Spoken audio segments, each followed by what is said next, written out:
The Price of Arrogance, a story of betrayal and rebirth. Madrigal Hale, a real estate tycoon forged in ice, destroyed his perfect life and the heart of his wife, Alba Quintana, for a younger, dazzling mistress. He thought he had won. He thought he was in control, but he was about to learn the devastating truth. The only thing more dangerous than a scorned woman is a woman who finds her strength. When Alba not only survives, but begins to build a new life with his greatest rival, Madrigal's cold facade cracks, unleashing an obsession that will destroy everything he has left. This is a story of ultimate betrayal, a woman's incredible fight for redemption, and the explosive consequences of a powerful man realizing he lost everything. The silence in his luxury penthouse on the Paseo de la Castellana in Madrid was a living entity. It breathed the sterile air, circulated by a system Alba had once admired, and now found suffocating. She clung to the vast glass panels overlooking Retiro Park, a sprawling green carpet that seemed 1,000,000 miles away. For 3 weeks, this silence had been her main companion, a presence more constant than her husband, Madrigal Hale. At 34, Madrigal was a titan of industry, a man who didn't just enter rooms, but conquered them. His face, a collection of sharp, handsome angles, was a mask of cold calculation that had graced the covers of Expansión and Cinco Días. He moved with the predatory grace of a man who had never been told no.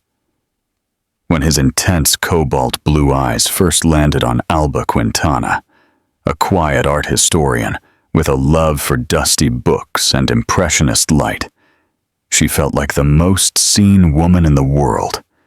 He had pursued her with a singular focus she mistook for devotion. It was only after the wedding, after her signature was on the prenup his lawyers had called a formality, that she realized it wasn't devotion. It was acquisition. Now, at 28, Alba was 3 months pregnant with their first child, a fact that had sparked a flicker of something unreadable in Madrigal's eyes before the mask slipped back on.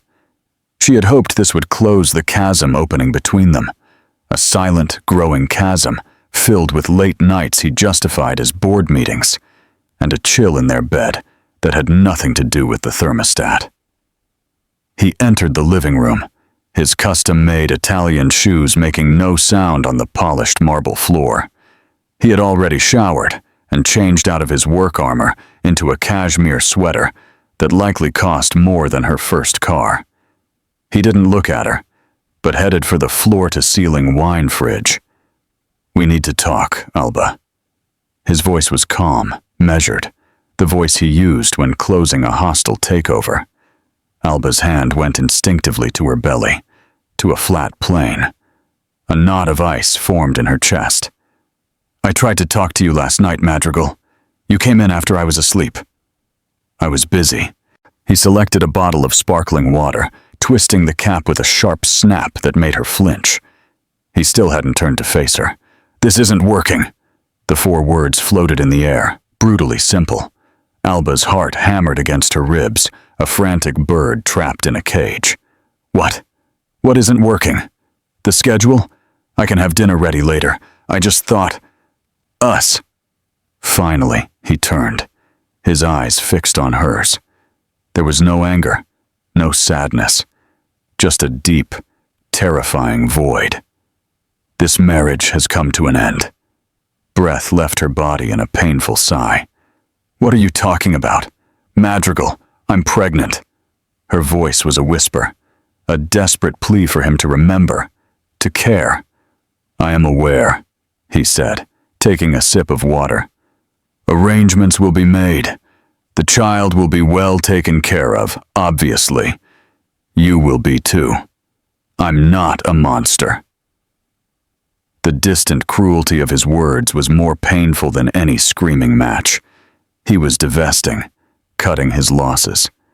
She was a failed investment. "A monster?" she repeated, a hysterical laugh bubbling in her throat.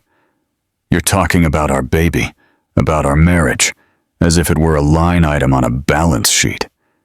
A flicker of annoyance crossed his features for the first time. There is someone else, isn't there?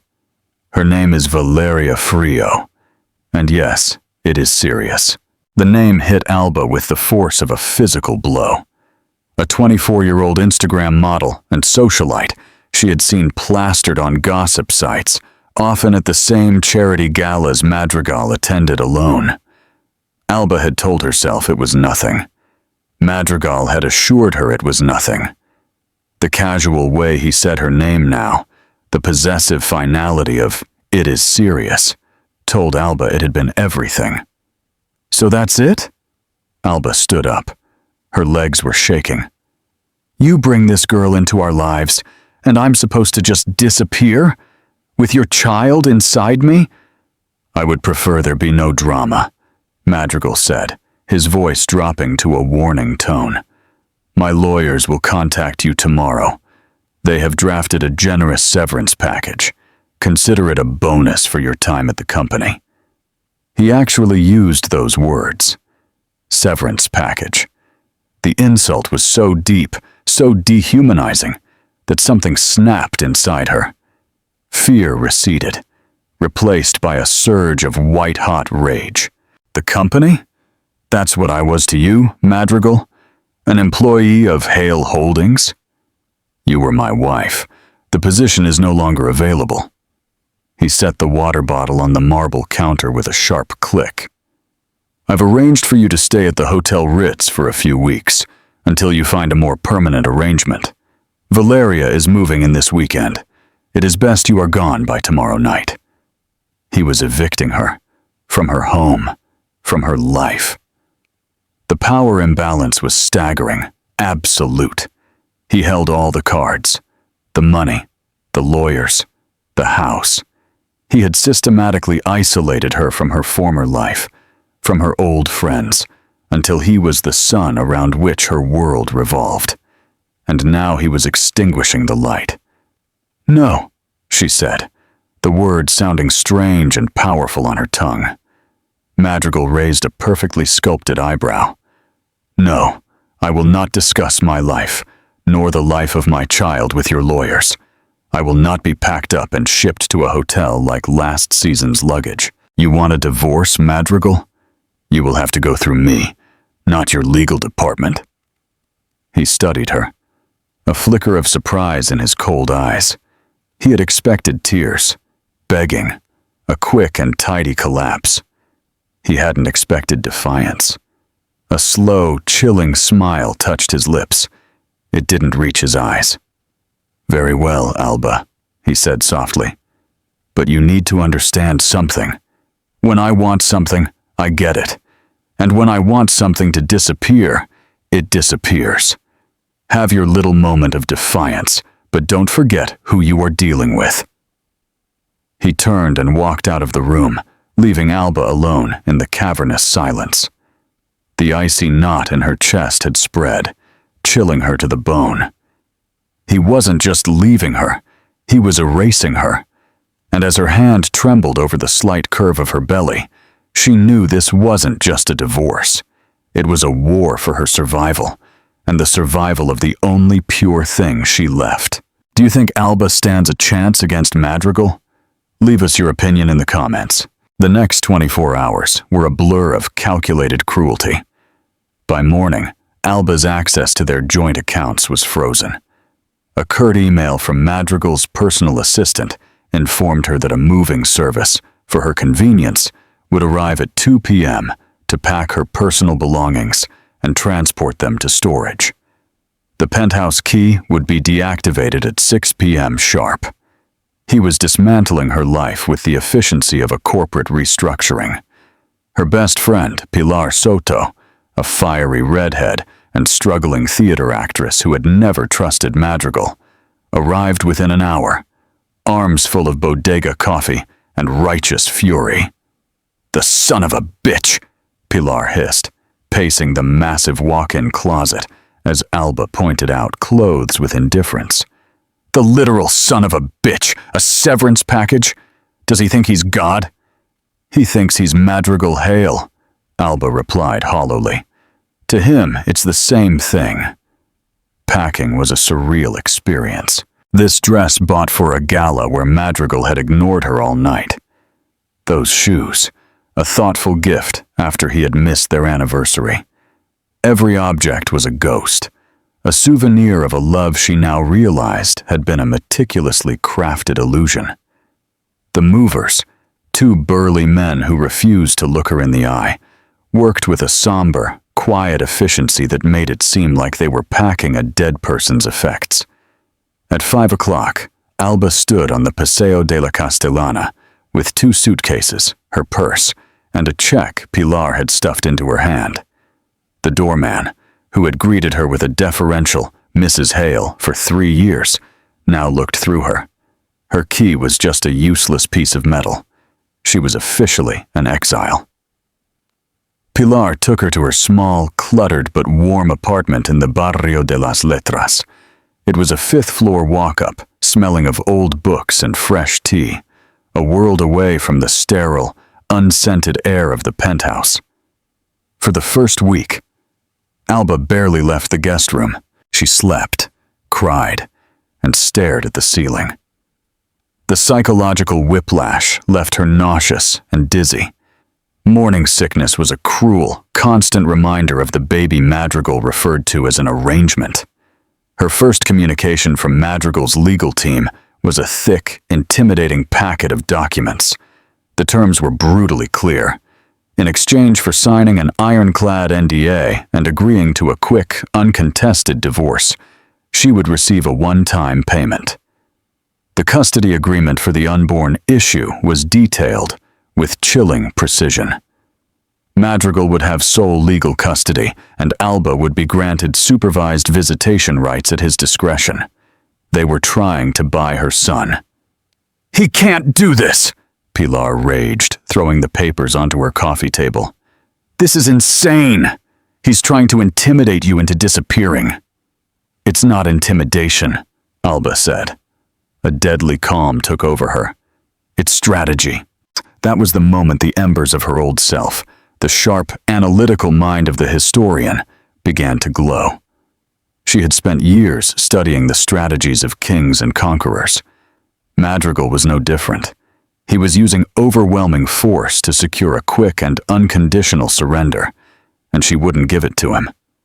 With Pilar's help, she found a small, fiercely intelligent family law attorney named Serena Cruz. Serena, a woman whose sharp suits and even sharper mind commanded respect, read the proposed settlement. Her expression grew stormier with each page. "This isn't a settlement, Ms. Quintana," Serena said, her voice steely. "It's a declaration of war. Mr. Hale is used to people folding. We are not going to fold." The first step was survival. Pilar's check wouldn't last forever.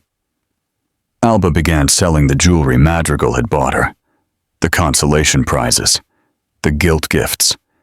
Every transaction felt like shedding a layer of false skin. With the money, she rented a small one-bedroom apartment in a modest building in the La Latina neighborhood. It was austere, with second-hand furniture and walls that needed painting, but it was hers. On a rainy Tuesday, feeling a desperate need for air, she found herself wandering the small, independent art galleries dotting the neighborhood. The quiet reverence of the spaces soothed her nerves. In one gallery, a collection of raw, powerful photographs of urban decay caught her eye. She was so absorbed in one particular piece, a shot of a single resilient weed growing through a crack in a concrete monolith, that she didn't notice the man who had stopped beside her. "It's incredible, isn't it?" a deep voice said. "How life finds a way." Alba turned. The man was tall and lean, with dark, thoughtful eyes, and a shadow of a beard. He wore a well-cut but understated gray suit. There was a quiet intensity about him that was compelling. "It is," she agreed, turning back to the photo. "It's defiant." An apt word. He pointed at the photograph. Most people see decay. You see defiance. He smiled, a genuine, warm expression that contrasted sharply with Madrigal's cold smiles. I'm Cassiano Lobo. The name startled her.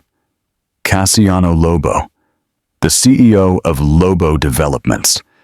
He was Madrigal's most significant and bitter rival. They were polar opposites in the business world. Madrigal was known for hostile takeovers and ruthless downsizing. Lobo was known for sustainable projects and a reputation for integrity. Their feud was material for financial legend.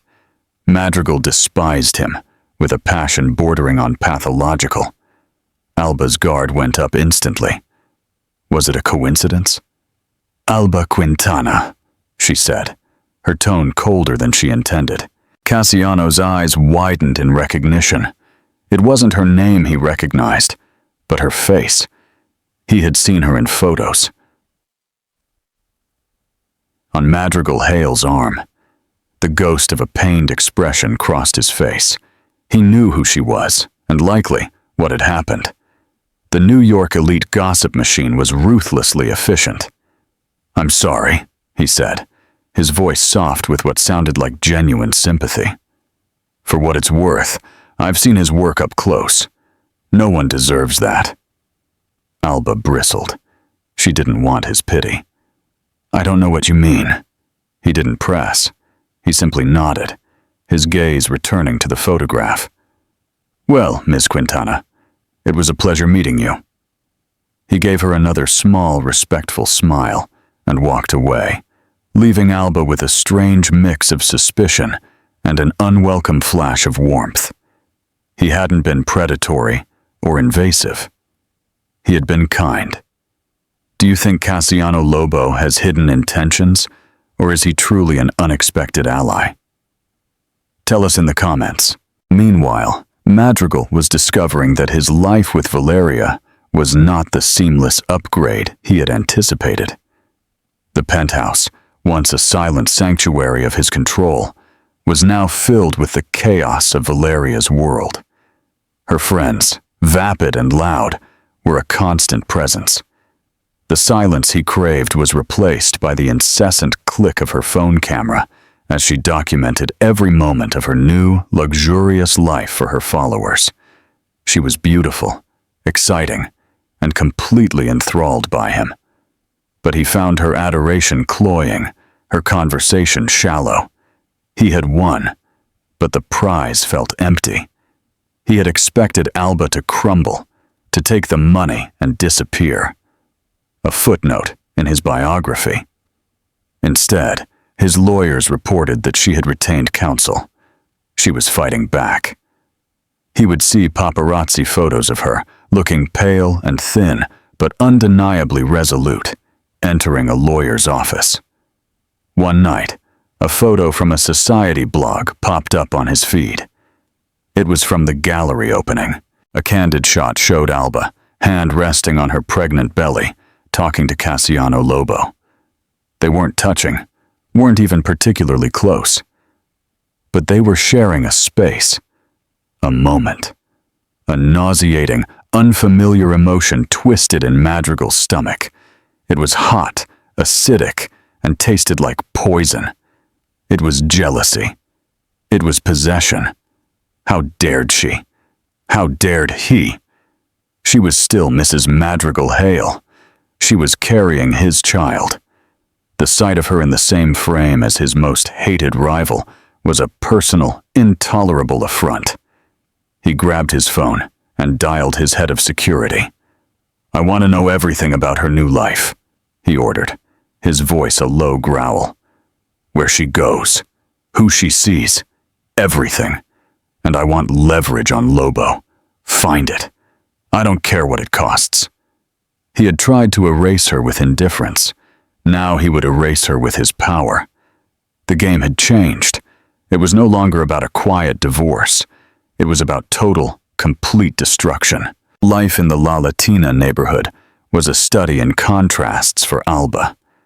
The loss of immense wealth was less scarring than the return of autonomy.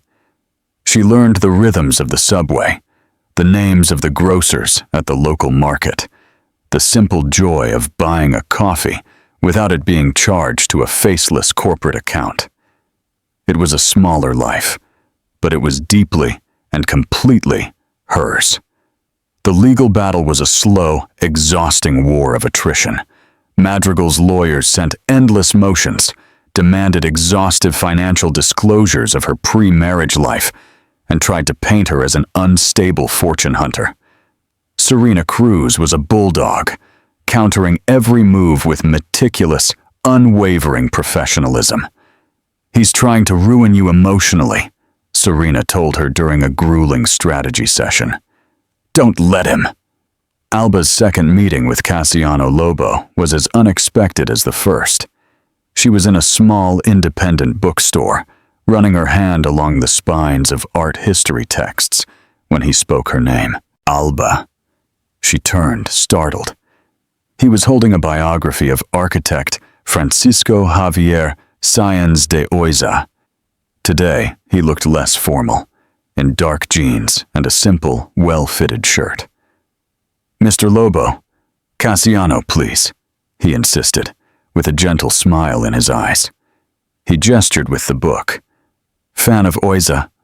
"I am," she admitted. "I wrote my master's thesis on his use of light at the Joan Miro Foundation." A look of genuine delight spread across his face. "The Miro is a masterpiece. It's practically a religious experience." For the next 20 minutes, they forgot who they were, the abandoned wife, the corporate rival, and they became two people passionate about architectural theory. He spoke with captivating passion and intelligence. He wasn't just a developer building glass towers. He was a man who understood the soul of a building. "Listen," he said as they stood by the door. "This is going to sound forward, and please, feel free to say no. I'm hosting a small dinner on Friday. Some friends, architects, artists, low-key. I think you'd find it interesting. No ulterior motives, I promise. Just good conversation." Alba hesitated. All her instincts, honed by years of Madrigal's manipulations, screamed at her to be suspicious. Why was he so nice? But another voice, quieter, the one tired of being afraid, urged her to say yes. She felt lonely. She missed being surrounded by people who shared her passions. "I'd like that," she said, surprising herself. The dinner was at his loft in the Malasaña neighborhood, a stunning space full of books, art, and warm, reclaimed wood. It was the antithesis of Madrigal's penthouse, a home, not a showroom. The guests were warm, engaging, and blissfully unaware of her connection to Madrigal Hale. For the first time in months, Alba felt like herself again. Not the discarded wife, but Alba Quintana, the art historian. She and Cassiano talked for an hour, uninterrupted. He told her about his beginnings, how he clawed his way up from a small construction company. His vision always focused on creating spaces that served communities, not just egos. He listened, really listened, as she spoke of her abandoned career, the passion she still felt for it. "You should be working in the field," he said, his expression serious. "You have a brilliant eye. Have you ever considered art consulting for architecture firms, curating the spaces they build? I wouldn't even know where to start," she confessed. "You start by building a portfolio," he said simply. "Offer your services pro bono to a small firm on a notable project. Build your name." He paused. "A friend of mine is heading a new community library project in the Lavapiés neighborhood. They have a very tight budget for acquisitions. They could use someone with your expertise to help them secure affordable, meaningful pieces from local artists." It wasn't a handout. It was a door, slightly ajar. It was a sign of respect for her talent, something she hadn't felt in years. Tears pricked her eyes. "Thank you, Cassiano. That means a lot." Their relationship grew slowly, organically, from that night. They met for coffee to discuss the library project. He sent her articles on new exhibitions. She found herself waiting for his messages, his quiet, constant presence. He never spoke ill of Madrigal. He never pried into the details of her divorce. His focus was always on her future. The library project became her lifeline. She poured herself into it, scouting student exhibitions and small galleries, meeting young, hungry artists. She was good at it. She was negotiating deals, curating a collection, bringing a space to life. She was building something, just as Madrigal was trying to tear her down. The slow change in her was palpable. The fear that had been her constant companion began to recede, replaced by a budding confidence. Her body was changing.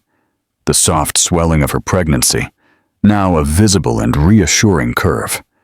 She was creating life in more ways than one. Madrigal, accustomed to hourly updates from his security team, watched this evolution with a growing sense of rage. He saw photos of Alba, face animated and happy, leaving the library site in Lavapiés. He saw her sharing a laugh with Cassiano Lobo over coffee.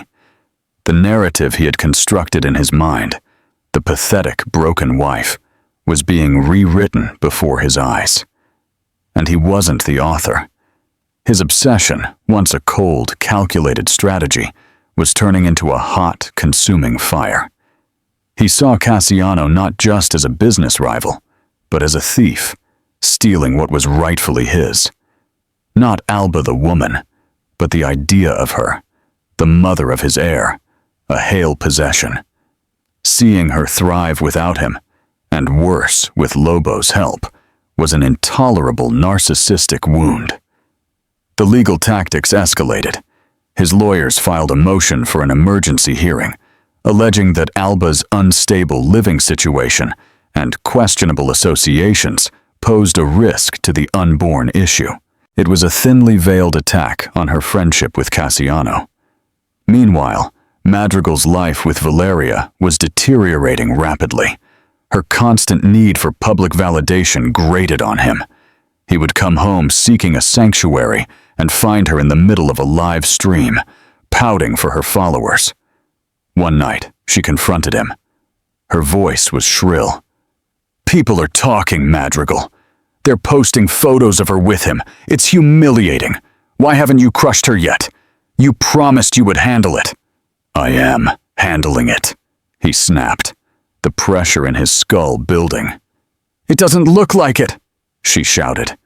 "It looks like she's winning, and you look weak." The word weak struck a nerve deep in his soul, the only place where his father's corrosive voice still echoed. He looked at Valeria, at her perfectly constructed face, and for the first time felt nothing but contempt. He had traded a diamond for a piece of glitter, and the glitter was starting to look cheap.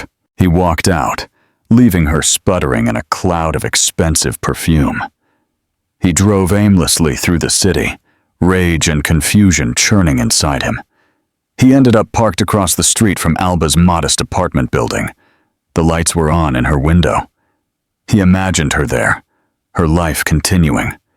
This new person growing inside her. A life he had created and discarded.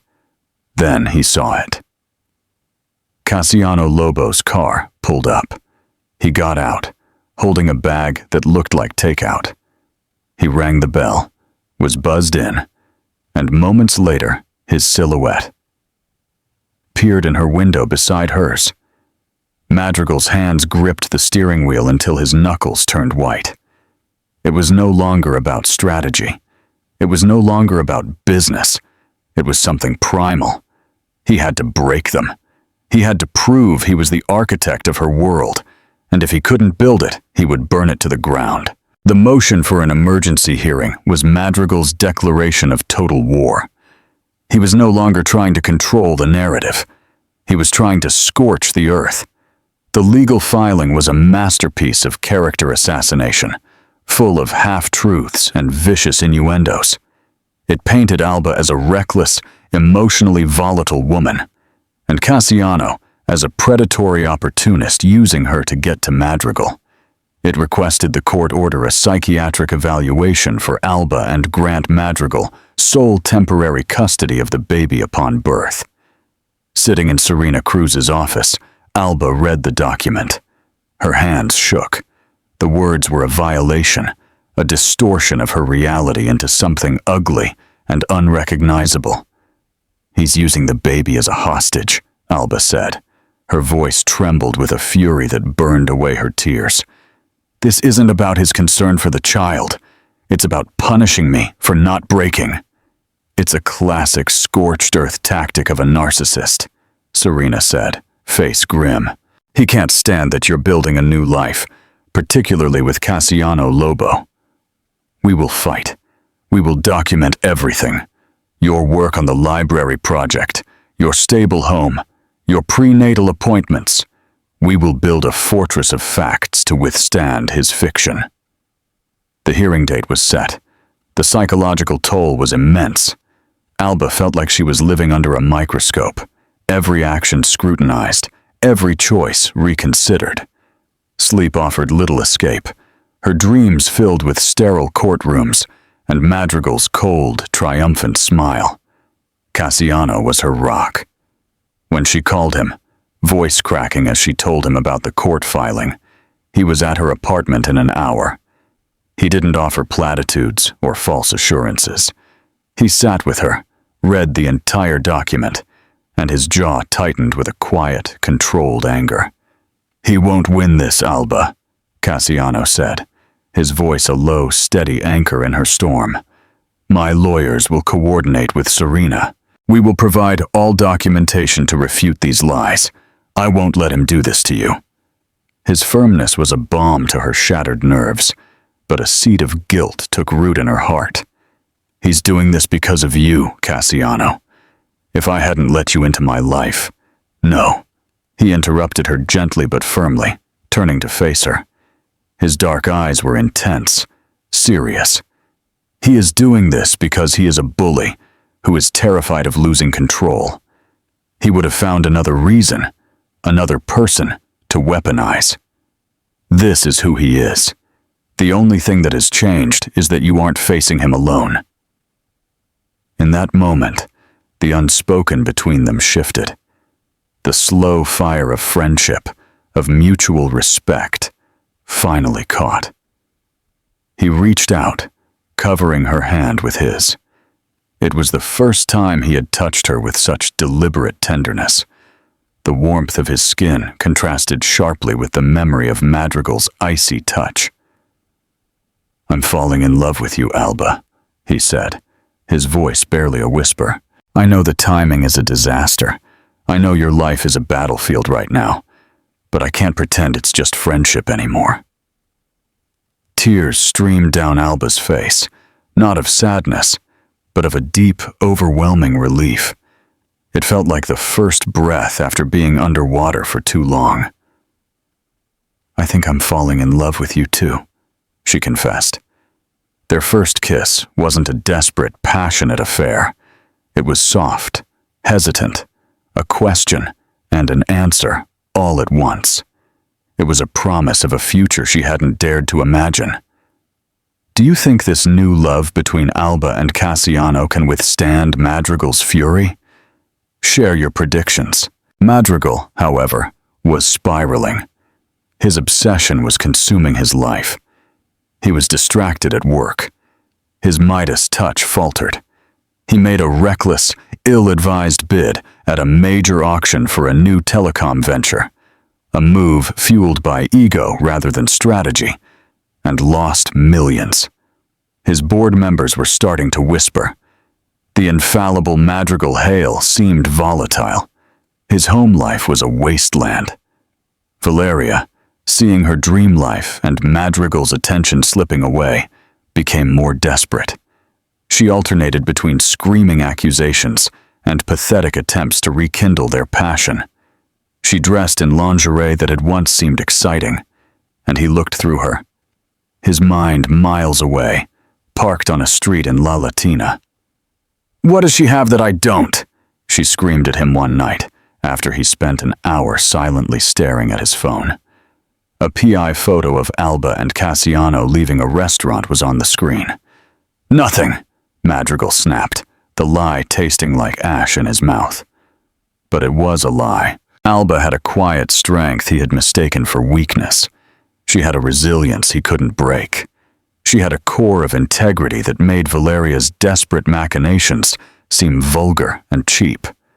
Alba had been real, and he had discarded her for this. This performance.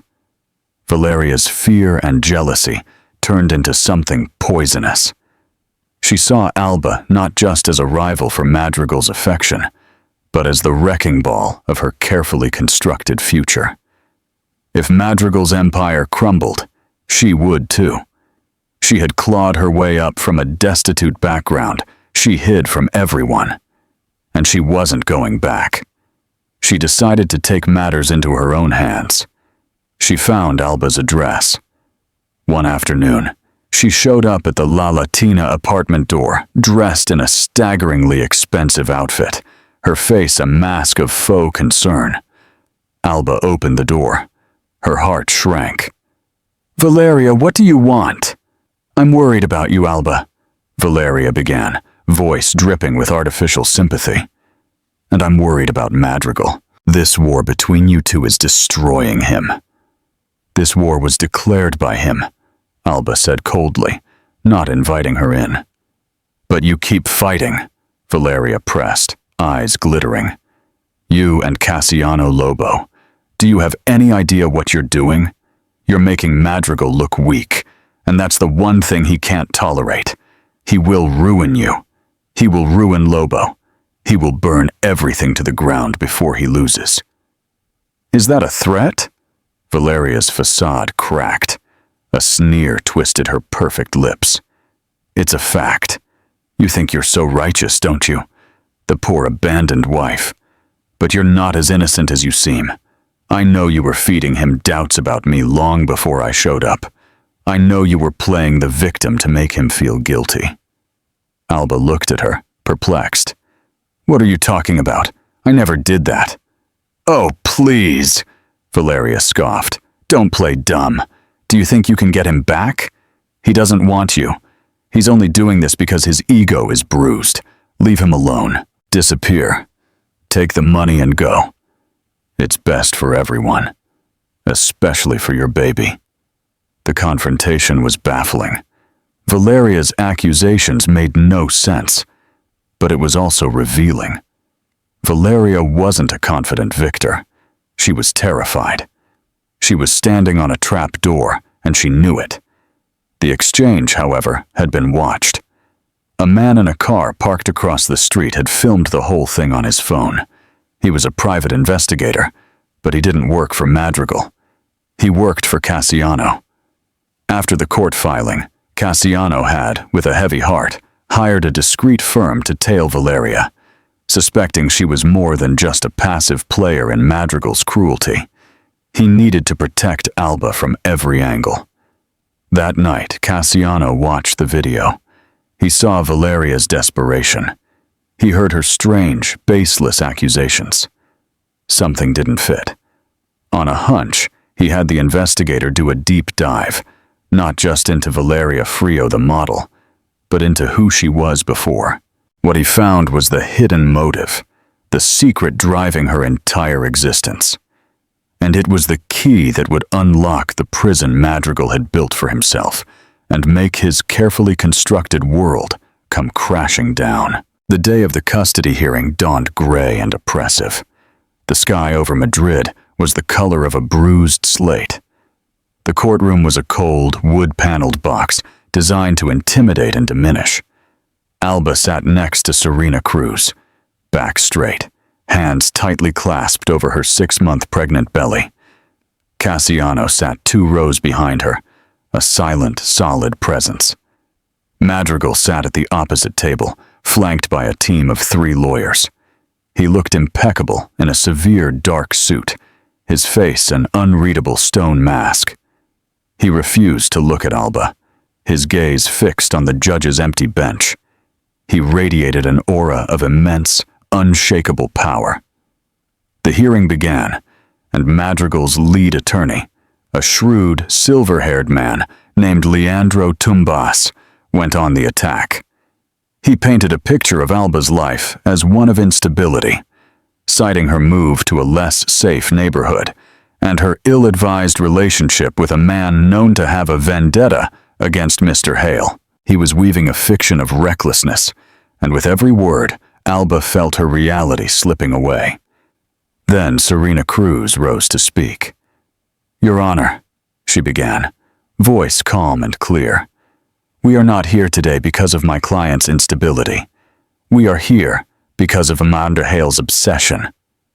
Serena systematically dismantled his case. She presented Alba's lease, her prenatal records, glowing letters of recommendation from the library board. She presented a detailed report from a child psychologist who had evaluated Alba and found her remarkably resilient and eminently prepared for motherhood. Then she played her trump card. "Your Honor, the petitioner claims my client's association with Mr. Cassiano Lobo is a source of instability. I would argue that it is Mr. Hale's reaction to this friendship that is the true cause for concern." She turned to Madrigal's table. "Mr. Tumbas, is your client aware that his companion, Miss Valeria Frio, visited my client's home 2 days ago?" A flicker of surprise in Madrigal's eyes. He shot a glance at Valeria, who was sitting in the front row, suddenly pale. "And is he aware," Serena continued, voice rising, "that Ms. Frio threatened my client? We have a sworn statement from a witness." Tumbas objected, but the judge, interest piqued, allowed it. The atmosphere in the courtroom shifted. The first crack appeared in Madrigal's monolithic facade. But Cassiano knew this wasn't enough. Madrigal could dismiss Valeria's actions as those of a jealous woman. He had to detonate the truth. During a brief recess, he approached Serena and Alba, face grim. He held a thin file. "There's something you both need to see," he said. "It explains everything." He laid out his investigators' findings. Valeria Frio was born Vera Koslov. Her father, a small contractor in Bilbao, had been driven to bankruptcy and despair a decade earlier after his company was deliberately crushed in a hostile takeover for materials. The man who orchestrated that takeover, who saw a small competitor and decided to extinguish him for sport, was a young and ruthlessly ambitious Madrigal Hale. Vera's father had taken his own life 6 months later. Alba gasped. Her hand flew to her mouth. It wasn't a coincidence. It was a long-term revenge plot. "She didn't meet Madrigal at a gala," Cassiano explained, voice low and urgent. "She targeted him. She studied him. She spent 2 years maneuvering into his orbit. She learned his weaknesses, his ego, his rivalry with me. She likely fed him lies about you, Alba, fanning the flames of his insecurity to push him into her arms. This was never love. It was vengeance. She wanted to become his wife, secure her future, and then destroy him from within, just as he destroyed her family." The pieces clicked together with nauseating clarity. Valeria's strange accusations, her desperation, her intimate knowledge of how to manipulate Madrigal's ego. Madrigal, returning to the courtroom, saw the three of them huddled together. He saw the file in Cassiano's hand, and a cold dread, an emotion he hadn't felt since childhood, began to seep into his bones.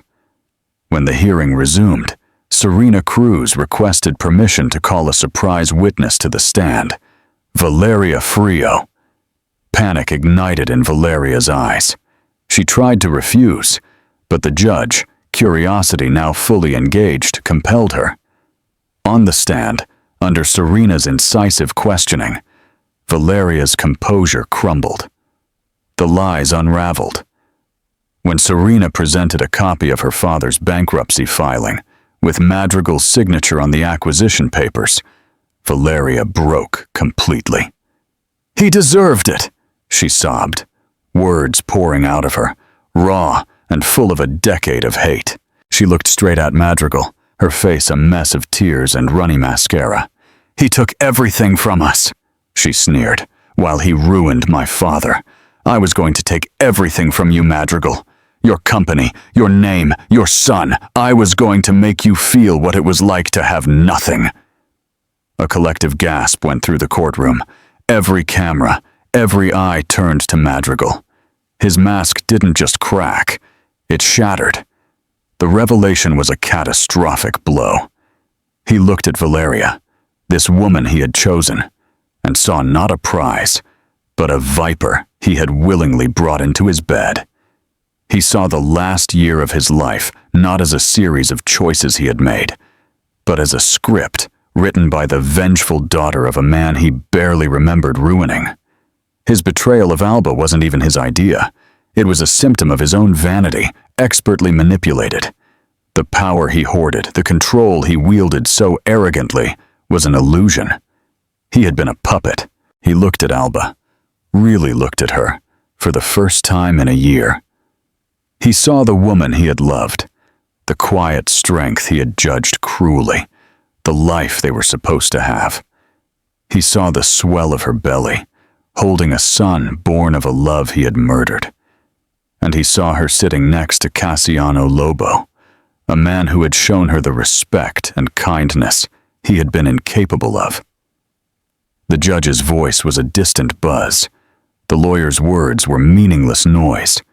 The entire foundation of Madrigal's identity, the master of the universe, the man in control, had been pulverized. He had lost everything. Not his money, not his company. But the only thing he now realized was priceless. Genuine human connection. He hadn't just been left. He had been exposed as a fool. He stood up abruptly, his chair scraping loudly against the floor. He didn't say a word. He simply turned and walked out of the courtroom, shoulders, for the first time in his life, hunched in defeat. He pushed through this crowd of reporters, face ghostly white. He had entered the courtroom as a king demanding his property. He left as a hollow man, chased by the ruins of a life he himself, and so stupidly, had destroyed.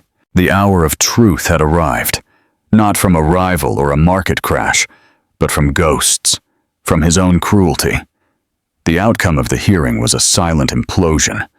The case was dismissed, Madrigal's petitions withdrawn with a brief, one-line email from a junior lawyer at his firm. The story, however, exploded. The tale of the cold billionaire, his vengeful mistress, and the resilient wife became the talk of Madrid.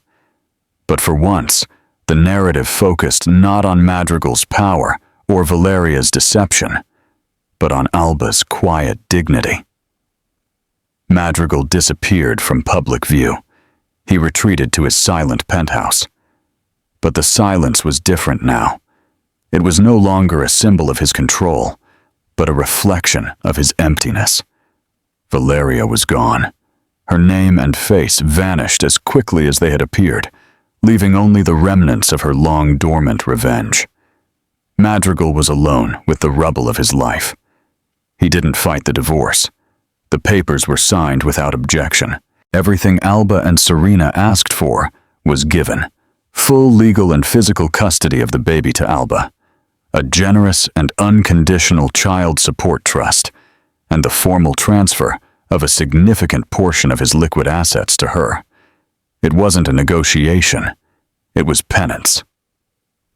3 months later, Alba gave birth to a healthy boy. She named him Phoenix, but nicknamed him Nix. He had her warm brown eyes and a tuft of dark, stubborn hair. Holding him in her arms in the quiet hospital room, Alba felt a sense of peace so profound. It felt sacred. The war was over. Her new life had begun. Cassiano was there. He had been there for the last months of her pregnancy, a quiet, steady source of strength and love.